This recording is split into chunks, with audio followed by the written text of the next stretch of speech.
Good evening, hello and welcome. You're with the news today. This is your primetime destination news. Newsmakers talking points. The big talking point tonight, the language war which is dividing Mumbai.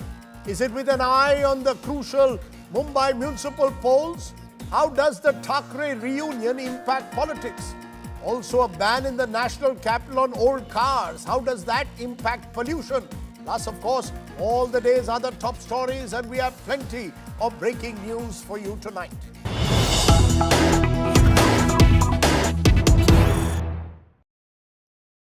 But let's turn to the story that's breaking at this moment. That big indo-US trade deal could be now officially announced a short while from now. What we are told is a limited trade deal is in the offing. Sources telling India today, India has held firm on its key demands that agriculture and dairy products will not be part of this trade deal, at least not the first one.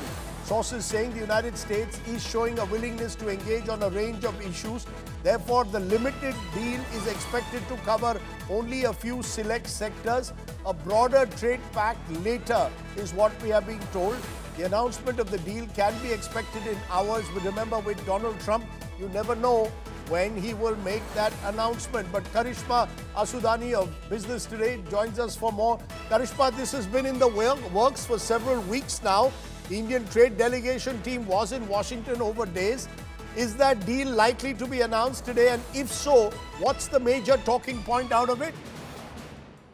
Rajdeep, the deal announcement is at the 11th hour. It could happen tonight, it could happen tomorrow, or it could also happen later in the days, because now we know that July 9 is not the deadline. It's going to be August 1st, since when the tariff implementation is going to be officially taken up. Sources have already told us that the negotiations have resulted in a limited pact deal, which means that it is completed, but it awaits nod from the top authority. Most likely, we are talking about President Donald Trump here, who will have to give a green signal to this, and that could happen at any moment. India has been clear on the fact it's taken a tough stance.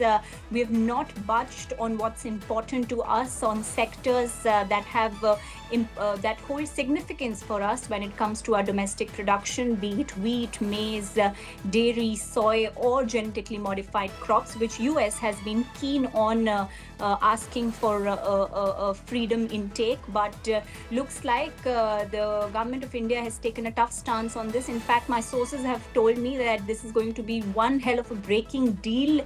Also have shared that in case this wouldn't have taken place, India was ready to take in the 26% tariff, but was not letting to go away of the fact that it's going to budge on sectors important for the country. Okay, so agriculture, dairy products are off the table as of now.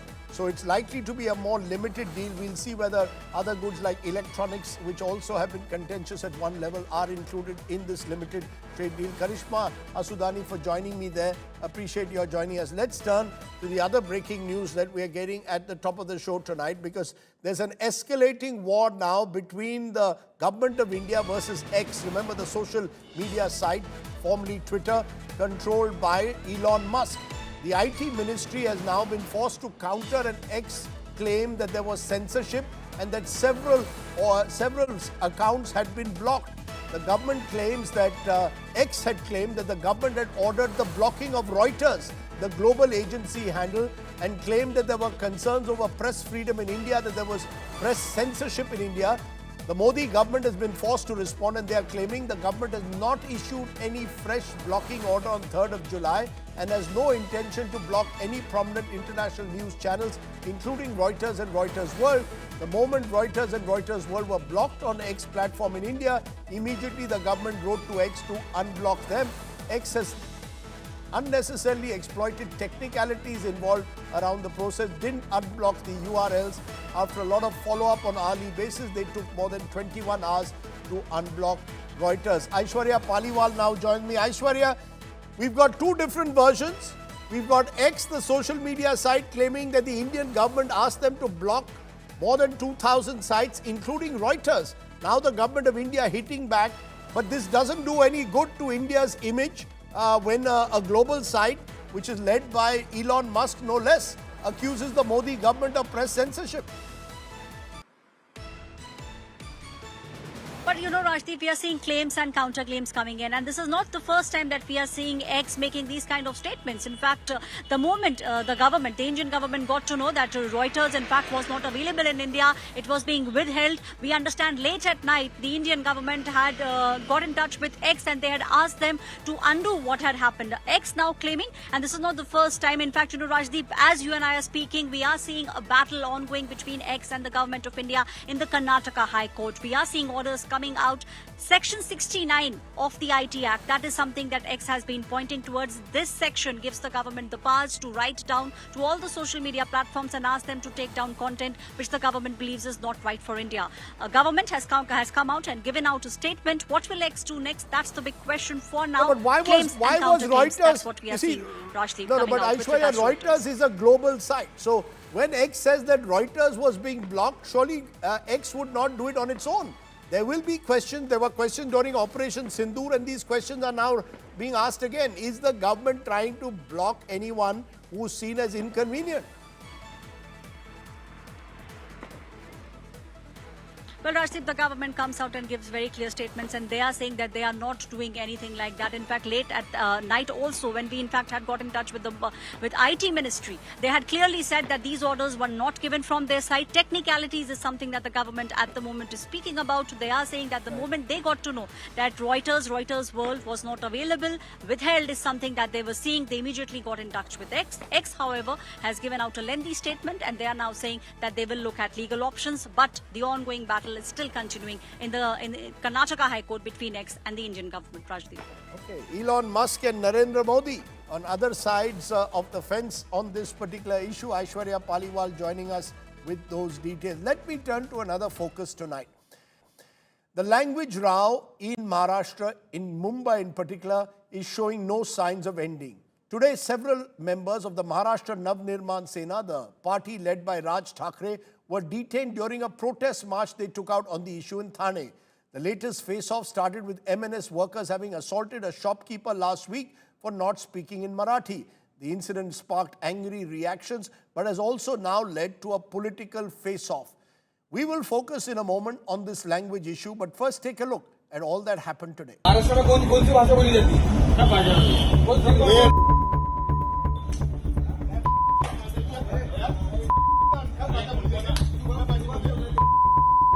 For the past several weeks, MNS workers have been making news for the wrong reasons. Assaulting North Indian labourers and vendors after they expressed their inability to converse in Marathi, Maharashtra's native language. But the breaking point has been this incident from earlier this month, where a food stall owner in Bhayandar area was slapped by some MNS workers for not speaking Marathi.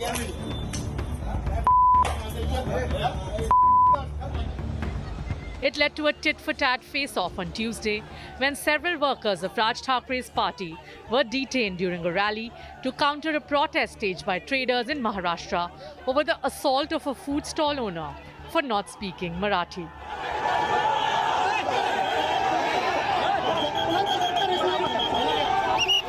Protests at Mira Bhayandar area brought Thane district to a standstill, with heavy police deployment and road blockage affecting traffic movement.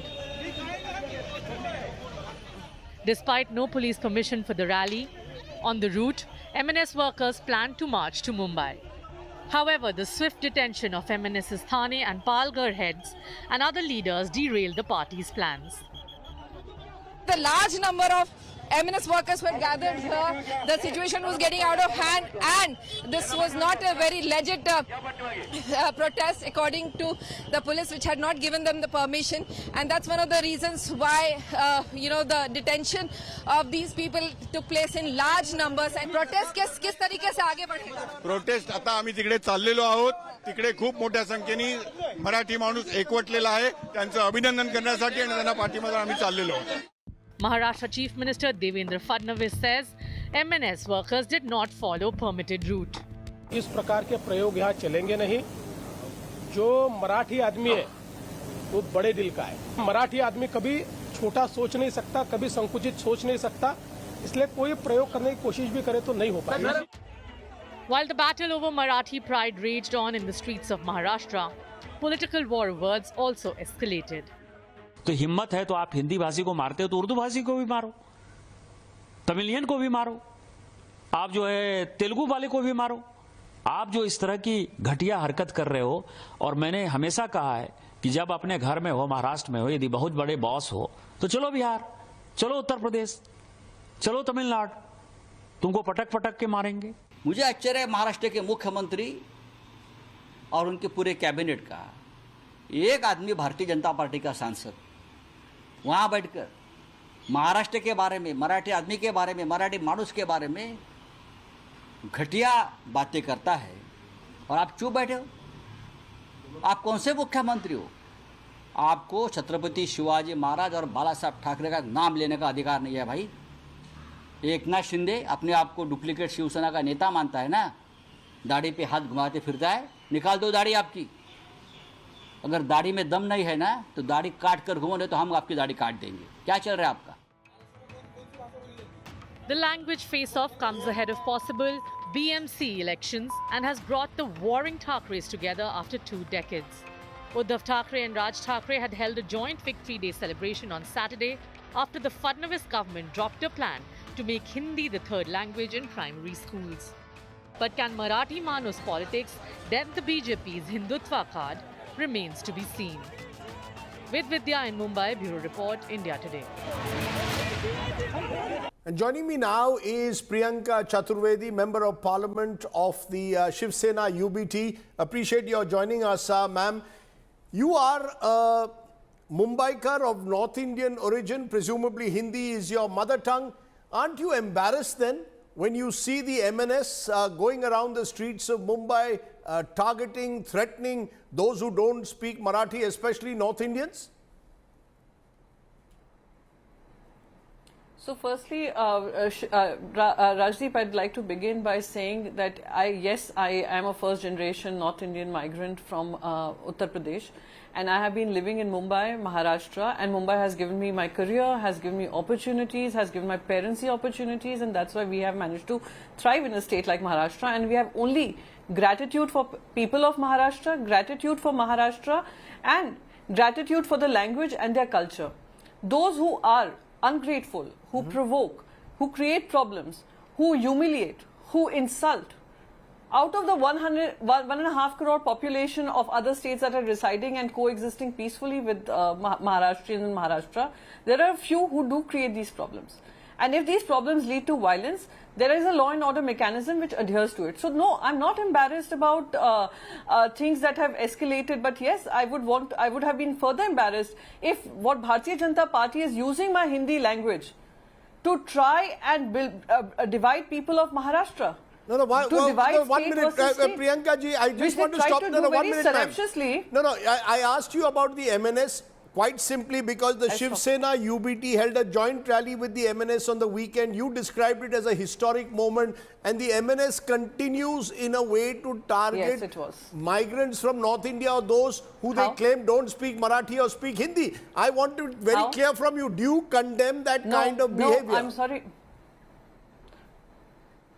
No, so Rajdeep, you'll have to allow me to complete, because the problem did not start with what MNS did. The problem began with what Maharashtra state government tried to do, and what especially the Bharatiya Janata Party tried to do. And let's not forget, Bharatiya Janata Party is a political front which has divided people on the basis of religion, on the basis of caste, and now on the basis of language, and now state versus state. They've done this in Maharashtra too, where they experimented Marathas versus OBCs. It's a tried and tested toolkit that they have unleashed. And even after having to withdraw, they have members of parliament like Nishikant Dubey making the kind of most poisonous comments about people of Maharashtra.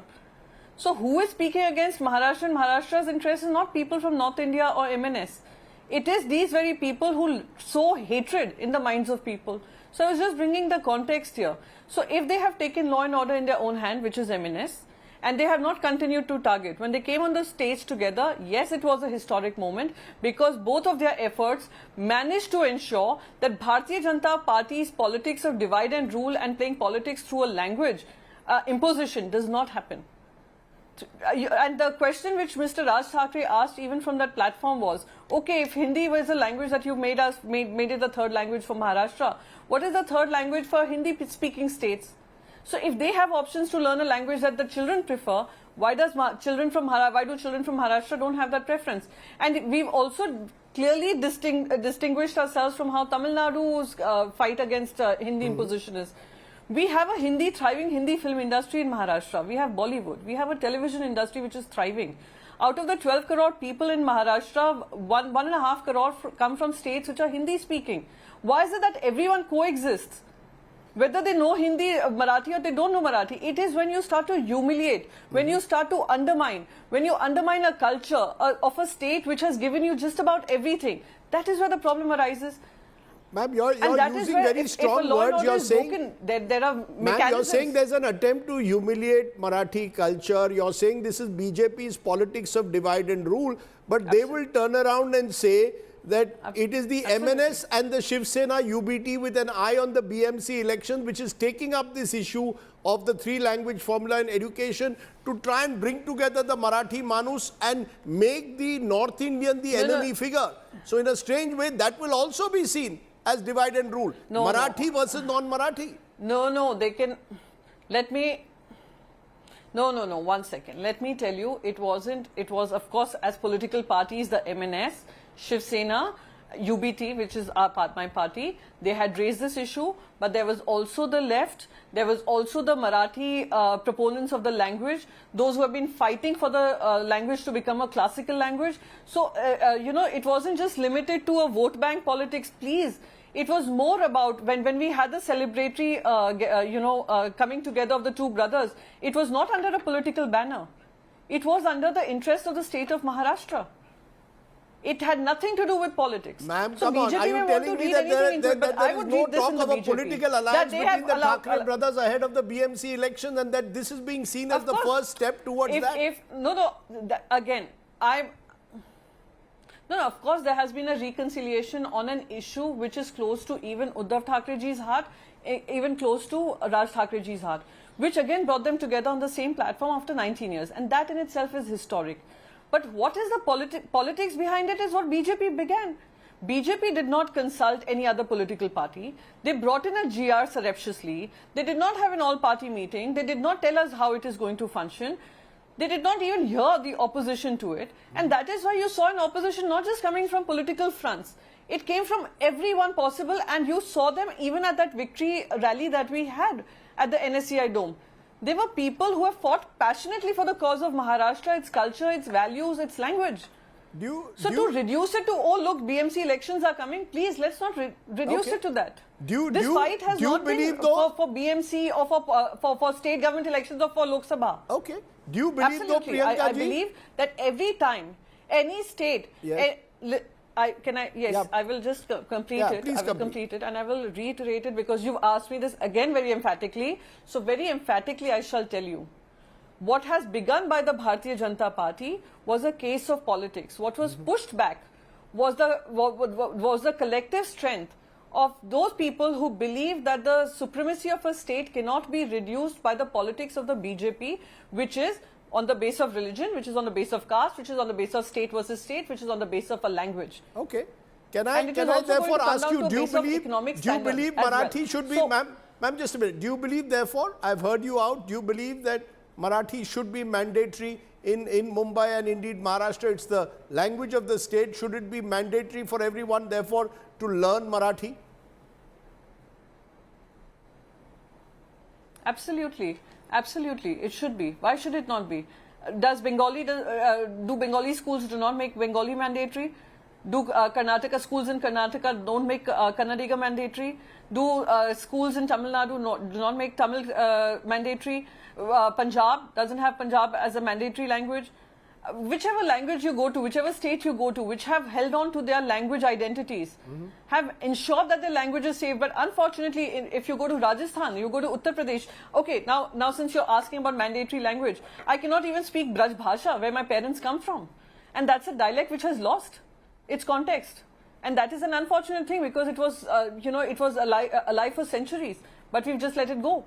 So it is absolutely all right for a state to fight for its cultural values as well as its language and to safeguard its language. But do you speak And I don't hold it do you against any state. Do you speak Marathi yourself, Priyanka? Because I've heard the Shiv Sena Shinde Sena question. Why is Priyanka Chaturvedi, who's of North Indian origin, given a Rajya Sabha? Why has the Shiv Sena over the years given tickets to people from other states if they have so much animus against North Indians? Do you speak Marathi, and do you believe that the point is it should be taken that should politics also be reserved only for Maharashtrians?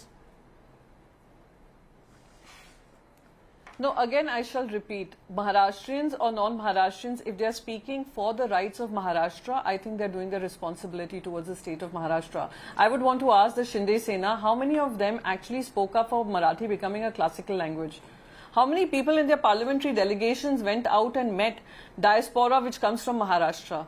How many of them are working towards creating a bridge so that the next generation of people who have migrated from India but come from Maharashtra continue to speak the Marathi language? And then I shall speak about what I have done, what I have not done.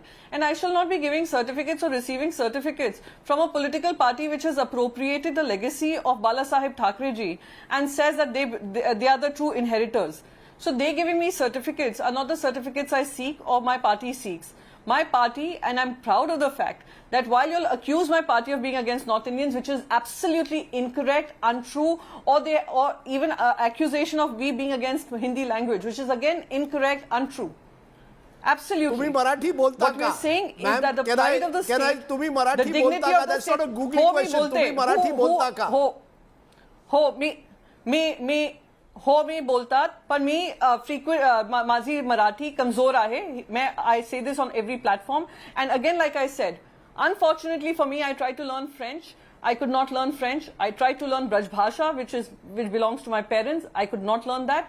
Maybe I have a language deficiency for sure, but my intention for the state of Maharashtra would be way above my commitment to any other thing that I have in life, because everything that I have received in life is from Maharashtra, and every single effort that I make would be for the betterment of the people of Maharashtra. It could be a language deficiency on my part, right, and you all can hold me to account for that from every particular possible position possible, but you cannot hold me to the to account that I haven't spoken for the interest of the people of Maharashtra. Fair and point. that is a responsibility I will carry with me all my life. Thank you so much. Fair point, Priyanka Chaturvedi, and I appreciate you joining us and speaking out on this contentious issue. Thank you so much. Okay, let's raise the big questions. The language row in Maharashtra, is it about politics or culture? Can Marathi Manus dent Hindutva? Language, politics or gundagardi? We heard Priyanka Chaturvedi of Sena UBT. I want to widen it. Smriti Kopikar is a senior journalist who's tracked Mumbai for decades. Sushi Ben Shah is spokesperson of the Shiv Sena, that's the Shinde group. And Bharat Dabolka, author and writer and theatre person, has been someone associated with Raj Thackeray in the past. I want to get each of you to respond to this. I want to, before I come, I want to come to you, Smriti Kopikar, first, because you've seen Mumbai over the years. Is this, again, Raj Thackeray or the Thackeray's using this Marathi Manus card to unite themselves ahead of a big election? Is this pure politics, or is this about preserving Marathi culture? Rajdeep, मी सुरुवातीला एवढंच म्हणेन, तापमान तापवला जात आहे. That is what it is. The atmosphere is being polarized, heated up. Whatever the compulsions, whatever the motives, we have to understand that this is a manufactured controversy. This has been done with an intent on whatever that goal might be. It might be the elections, local body elections that are coming up now, or it may be a much bigger game plan to diminish Maharashtra, to diminish Marathi on the one hand, and this narrative has happened over a period of time, over the last few years. And therefore, when the language row heats up in Maharashtra, it cannot be and it should not be seen in isolation. It is not just the anger and the ire, which to the surprise of many of us did not come only from the Shiv Sena or the Maharashtra Navnirman Sena, which for them this is a plank, and that's the plank that the Shiv Sena was born on in June of 1966. But this comes on the back of a number of decisions like moving investment away from Maharashtra, for example, linking certain major projects or railway lines from Maharashtra to Gujarat, for example. And so the public sentiment, as I get it, is about is the center out to diminish Maharashtra and is therefore using Hindi as a tool to diminish Marathi language. I think that is where that sentiment comes from.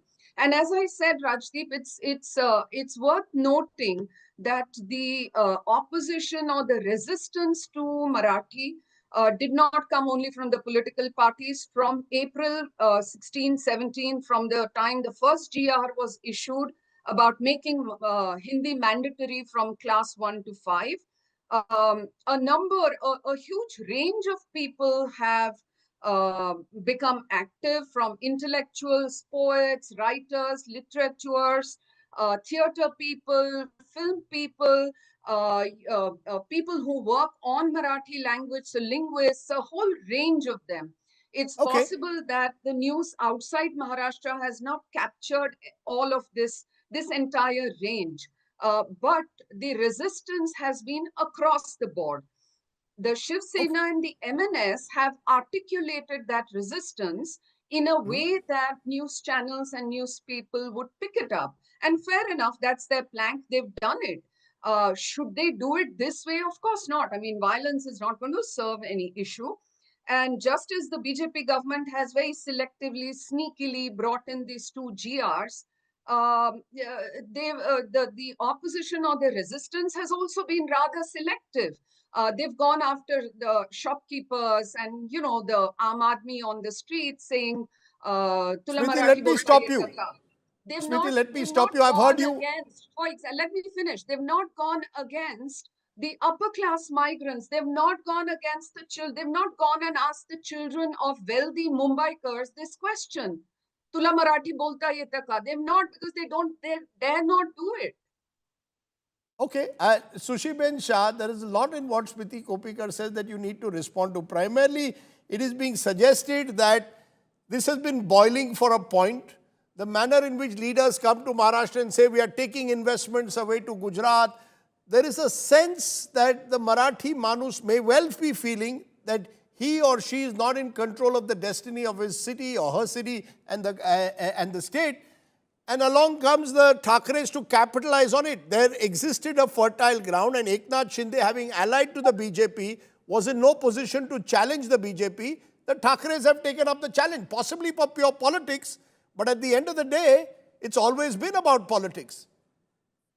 Good evening, Mr. Sardesai. It's always a pleasure to be on your show. Now, let me start by to rebut to what Priyanka Chaturvedi said. I was really shocked, aghast, and amused by the kind of brazen half lies, half truth that she propagated. It was us, when Eknath Raoji Shinde, our Mukhya Neta, was the CM, that we got the classical language stated, Abhijat Bhashacha Darja. It was them who ensured that all the Marathi language speaking people go out of Mumbai. Housing was shifted outside Mumbai. It was when our Eknath Raoji Shinde was the urban development minister of housing, that Abhyuday Nagar, Ramabai Nagar was started. People are got back. It is them who was doing the corporation that all the Marathi... Is it not true that when Eknath Shinde was chief minister, major projects were taken away from Maharashtra to Gujarat? Absolutely not. We are today the largest. Since the Mahayuti government has come, we are the largest income tax player, the GST player, number one in financial position, number one in financial institutions. That existed before as well. No, not number one. You see the GST collection, Mr. Sardesai. I'll just tell you exact number. What does that have to do with Marathi Asmita? They are saying that the notion of Maharashtra pride in some way has been undermined. No, I'll tell you this. Shiv Sena stands for the Marathi people, the Marathi language, and the culture of Marathi people. You have traveled across Maharashtra on the Election on My Plate, the show which I just love. And you've seen that Maharashtra is all about Shahu, Phule, Ambedkar. We've imbibed the blessings of Maharashtra. But this political party, the so-called Medava they had, was not about Marathi Manus, but it was PP, Parivar Pratham. They have no agenda. They have no agenda. So this is the only thing that they are hanging on to. Okay. Trust me, Mr. Sardesai. When you ask Priyanka, मी व्यवस्थित मराठी बोलते, मी मुंबईकर आहे, पण मी गुजराती नाही. पण माझी अन्नपूर्णा, माझी कर्मभूमी मराठी आहे आणि मला अत्यंत सन्मान आहे मराठीसाठी आणि मी नेहमी बोलत असते. Mr. Sardesai, you must speak. Good to hear you. Good to hear you, Sushi Ben Shah speaking in Marathi. વ્યવસ્થિત મારી પણ બોલતે. ગુજરાતી બહુ સરસ છે. આટલી સરસ નથી. Absolutely. પણ That's મારી the પણ spirit. Gujarati, and that's India. That's India, That's where the you can spirit of speak multiple Maharashtra. languages. Let me take that to you, Bharat Dabolkar. Bharat Dabolkar, you see, it's all very Mr. well to say Sardesai. Hindi is being imposed. You yourself well know Mumbai has always had Hindi being spoken at the street level. Bombaya Hindi, call it what you will. Suddenly, the Shiv Sena MNS believes Hindi is being imposed on the people of Mumbai. All of this seems as pure politics to an outsider. In any case, violence or gundaism is unacceptable in the name of language. I'll tell you, Rajdeep, I have been very close to Bala Saheb Thackeray. I am very close to Uddhav Thackeray and Raj Thackeray. I have shared many platforms with them. But I'm a true blue Maharashtrian. I have done my entire schooling in Marathi from Montessori to SSC exams. I only spoke little bit English from my 8th standard. But I'll tell you one thing, this whole issue, everybody, maybe for political reasons, is complicating it beyond what it should be doing. A person speaks a second language away from the mother tongue or the local language because it's a necessity for them to speak that language. I'll give you an example. I have had an agency in Tanzania, advertising agency for 14 years. I have had Maharashtrian art directors with their families staying in Tanzania. Now, my art director's wife only speaks Marathi. Her cook who comes is a Tanzanian. She can't speak Marathi. She can't speak English. She only speaks Swahili. So if my art director's wife has to give her instructions about how much food to cook, she has to learn basic Swahili to communicate that with her. If she has to talk to the driver speaks Swahili and English. She can't speak Swahili or English. She Yeah, only but you speaks can't Marathi. make it mandatory. That's organic. You see, No, that is- because no, of no, job that is what I'm necessities, you saying do is it. when You it can't is- when force it it is- on people. The worry is you're forcing it on people. When it is necessary, Rajdeep, people pick up that language, at least the Can't humiliate kind the of language or the kind of sentences they need to learn, because it's a necessity for survival. In Mumbai, unfortunately, we are such a cosmopolitan city that a man who comes from outside, his servant is not Maharashtrian, his dhobi is not Maharashtrian, his bhelwala is not Maharashtrian, his bhajiwala is not. So he is not required to speak Marathi. The problem is not whether Marathi pride or Hindi pride. Is he required to learn that language for living in this society? And he is not in Mumbai. Okay. In Tamil Nadu, he has to speak Tamil to exist. In West Bengal, he has to learn Bengali to exist. Here, a man from outside can happily carry on for 25 years without speaking a single word in Marathi. I am a proud Maharashtrian. As I said, I'm the only one on this panel who studied Marathi and nothing else. But I speak Gujarati. I read and write Gujarati. I act in a Gujarati play. I speak Bengali. I speak a stuttering of Tamil. I speak Hindi. I'm not saying, but that is my hobby. That is my passion. But unless I was forced, why would I learn a new language? You know, I wish we could widen this, and maybe this Friday we'll do this as a Mr. round table and Sardesai, I get should some be of you allowed on to it. come in. I'm going to get both of you 30 seconds each, starting with you, Sushi Ben Shah. Sushi Ben Shah, you want to respond to this, that there should also be, you will agree, you cannot impose a language on children in class 1. Leave that again optional. Let it be organic. You cannot impose it. Agreed or not? No. The limited point here is, દાભોલકર સાહેબ, મને ઘણો આનંદ થયો કે તમે પણ ગુજરાતી નાટક કરો છો. I welcome it. And I also, this is what true spirit of India is. But I would like to tell you this, the duplicity. UBT, Ubata is forcing Marathi language. Their own MP can't speak the language. I mean, I'm aghast. And they don't, we as Shiv Sena very clear. You can't humiliate the Marathi language or Marathi people, you'll pay a price. But we don't take law on their own hand. Did Priyanka Chaturvedi condemn Manase? No, they don't have the guts, because that is the only thing.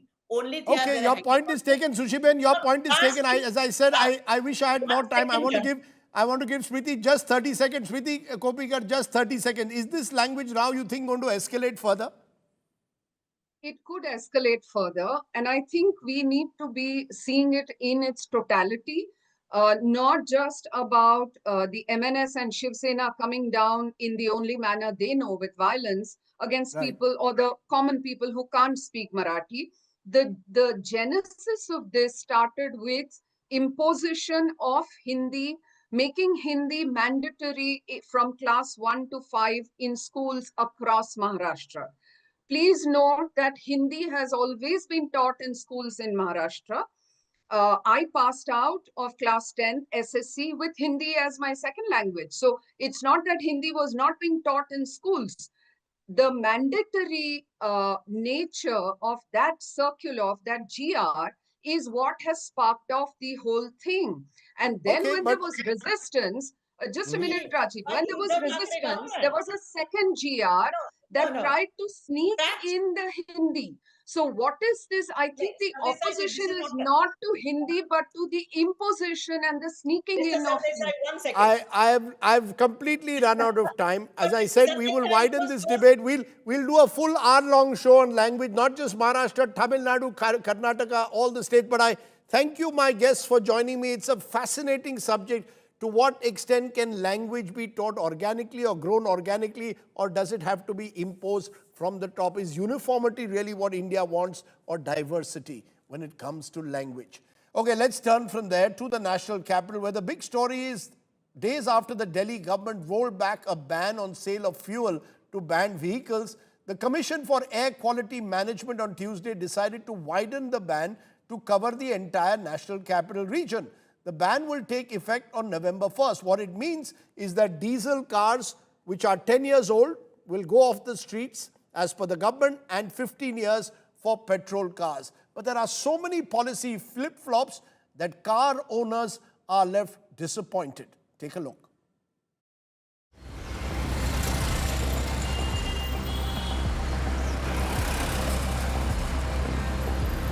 Banned or not banned, or somewhere in limbo. Delhi's flip-flops over its end-of-life policy for vehicles has left many citizens confused, cheated, and financially burdened. Including this man, who had to sell his 88 lakh rupee Mercedes for the price of a second-hand hatchback. In 2010, Kamaljit Singh Saini bought a top-of-the-line Mercedes, a gift that matched his father's dream and the family's pride. But 14 years later, that same car was sold for just rupees 7.5 lakh. Not because it was faulty or polluting, but because of Delhi's blanket ban on diesel vehicles over 10 years old. ये हमने S model Mercedes गाड़ी खरीदी और basically ये गाड़ी हमने customise करवाई थी पुणे से मर्सिडीज के शोरूम पे। हमको अप्रॉक्सीमेटली कोई 88 लाख टू 90 लाख की पड़ी थी। जो 15 साल का टैक्स था लाइफ टाइम, वो हमने पेड किया है। तो एकदम से कुल्हाड़ी चलने वाली बात है। परेशान भी हम रहते हैं किस तरीके से क्या है वो। And then there's Sanjay Gupta from Model Town, who bought a diesel i20 in 2015 for 8.8 lakh rupees, paying 77,000 rupees in road tax. He had assumed the car had a 15-year life. But 2 years later, the NGT reduced diesel car lifespans in Delhi to 10 years. Fearing that his car would be scrapped, Sanjay sold it in November 2024, only to get a fresh registration certificate from the Transport Department a month later, saying his car was valid till 2030. Diesel की गाड़ी थी i20, करीब 9.5 लाख रुपए की मैंने उस वक्त payment करी, इंक्लूडिंग रोड टैक्स के। मुझे उस वक्त ये बताया गया था कि ये गाड़ी 15 साल के लिए वैलिड। ट्रांसपोर्ट डिपार्टमेंट ने हमें वैलिड पोल्यूशन सर्टिफिकेट दिया जो अप्रैल 25 तक वैलिड था। ट्रांसपोर्ट डिपार्टमेंट ही हमें आरसी इशू कर रहा है जो कि 2030 तक वैलिड है, 15 साल तक। The confusion runs deeper. After the Delhi government rolled back its end-of-life vehicle policy, people whose cars were already impounded started asking, will we get them back? This is what the Delhi government had to say.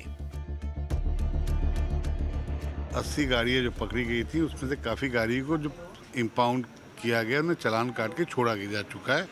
अगर ऐसी कोई गाड़ी होगी तो उसे भी छुड़वाएंगे। नियम है कि पहली बार चालान काटता है, दूसरी बार ये पुराना नियम चला स्क्रैप की बात है, लेकिन अभी फिलहाल इसको रोक दिया गया है। But most importantly, The rollback only affects the fuel-based end-of-life clause, not the court-mandated CAQM directives, which means even today, diesel automobiles older than 10 years and petrol ones older than 15 years remain illegal on Delhi's roads.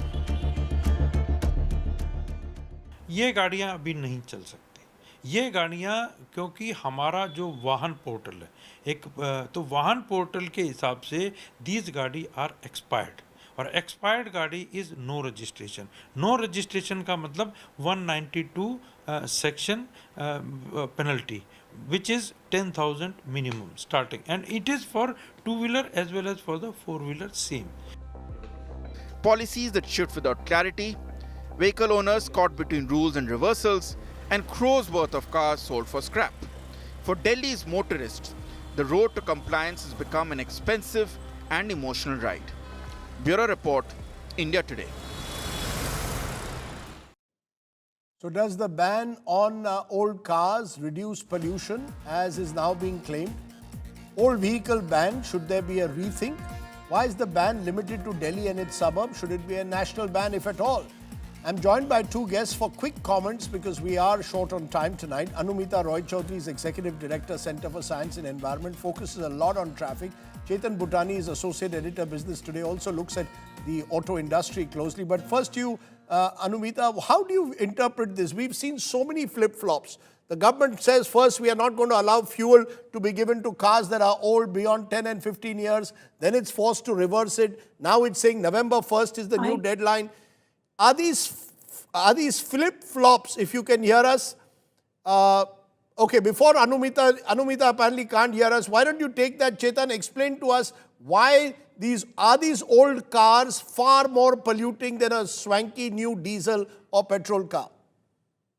Well, Rajdeep, correctly pointed out, these old cars are really contributing to about 28% of the entire PM 2.5 levels in Delhi. The major contributors to the pollution in Delhi constitute about 30% coming from industries, construction dust from 17%, road dust 15%, biomass burning 7%, and domestic sources 3%. And this is a report I'm quoting from the Terry ARI report. Well, the main reason for these polluting is, of course, the commercial vehicle fleets that need to be weeded out first. However, after the public outcry, I remember, Rajdeep, you were hearing the aggrieved consumers because the road tax that they paid was for 15 years, whereas their vehicle was weeded out after 10 years. So a big financial burden came out to those consumers as well, because not everybody is in a position to financially pay out a 10-year-old car and eventually buy a new car or a second-hand car for themselves, since a car is of a very valuable asset in the Indian household society. But to answer your question, Rajdeep, are old vehicles dirtier? A BS1 diesel vehicle, which is a pre-2005 vehicle, emits 28 to 30 times more of PM 2.5 versus a BS6 vehicle, which we currently drive on Indian roads. So to answer your question, Rajdeep, yes, older vehicles do emit, pollution, but yes, there are a lot of policy flip-flops that the central government, the state government, and the consumers have to be dealt with. Let me take those policy flip-flops. Anumita Roy Chaudhary, your quick comment. Do you believe that it's necessary to phase out all old cars by law, by diktat, in the manner now that the government intends to do come November 1st? No, Rajdeep.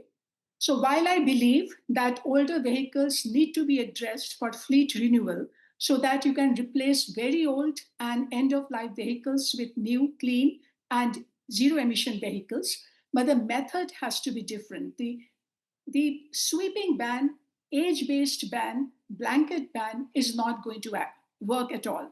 So we already know, and there are systems, that you need to identify the most polluting end-of-life vehicles and then weed them out.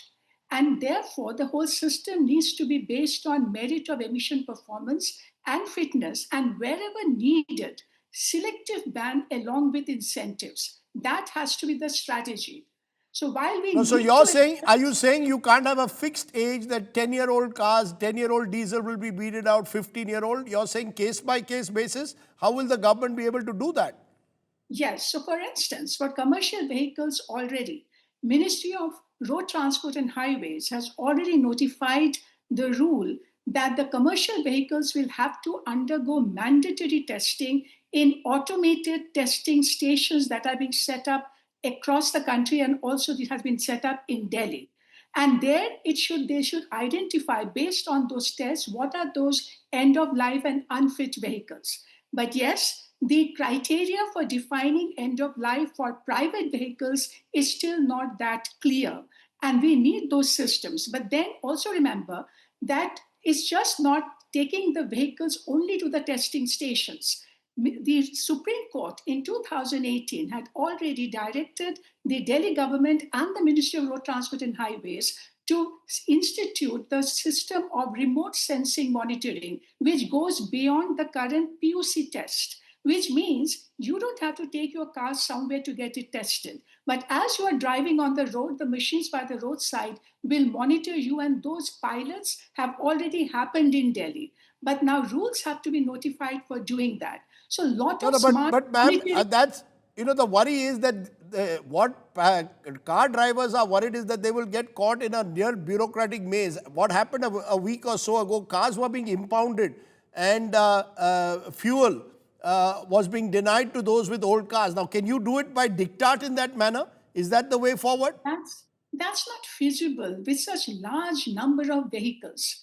And also, technically, it is also not even advisable that you cannot continuously keep taking 10-year-old, 15-year-old out from Delhi, Gurgaon, Faridabad, Ghaziabad and dump them in other regions. So you have to find other ways. And we know from the evidence that it is not all vehicles. It is the selected vehicles which contribute disproportionately to the high pollution. So now, see, when you do not have a system in place, then ban remains your only weapon to address the problem. But not in this age, not in Delhi. When we have the rules, we have the system, the state-of-the-art testing stations have already been set up in Delhi. Pilots on remote sensing have happened. Why can't we go for smart? One is the smart. So would you say, in conclusion, annual testing of every vehicle being made mandatory, annual testing, you pass the test, you can carry on with the car, you don't, that's it.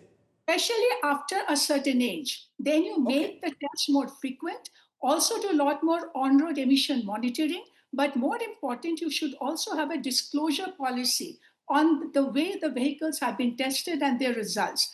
Otherwise, you may do tests and then through the continuous process of retest, you end up passing almost all vehicles. The system also has to work. So system, smart monitoring, transparency, digitization, and disclosure. That has to be the way forward. Anumita Roy Chaudhary for joining us there. I hope someone in the Delhi government is listening. All these flip-flops have only, in a way, undermined public confidence in the system. Chetan and Anumita, appreciate you joining me. It's been a tough few days for the people of Mandi in Himachal Pradesh. Flash floods and landslide have resulted in widespread destruction in Mandi and several parts of the state of Himachal. Over 80 people have died so far, with Mandi the worst hit. Our ground report today is from Mandi.